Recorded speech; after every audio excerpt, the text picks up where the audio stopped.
तो भाई लोग नमस्कार। जी हाँ दोस्तों, खेसारी लाल यादव जी का फ़ैन होंगे तो हो जाइए तैयार, क्योंकि आप लोग के लिए लेकर आ रहे हैं सुपरस्टार खेसारी लाल यादव जी।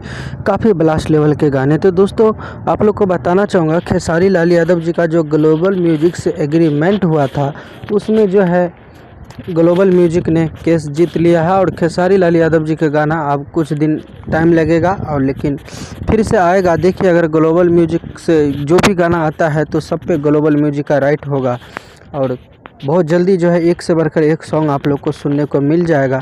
और बता दो, खेसारी म्यूजिक वर्ल्ड से जो है बहुत बड़ा तगड़ा सॉन्ग आने वाला है। तो चैनल को सब्सक्राइब करके रखिए और वीडियो को लाइक कर दीजिए, ताकि कोई भी अपडेट और पोस्टर रिलीज होगा तो सबसे पहले आपको बता देंगे। तो आज का अपडेट में गाइस इतना ही था।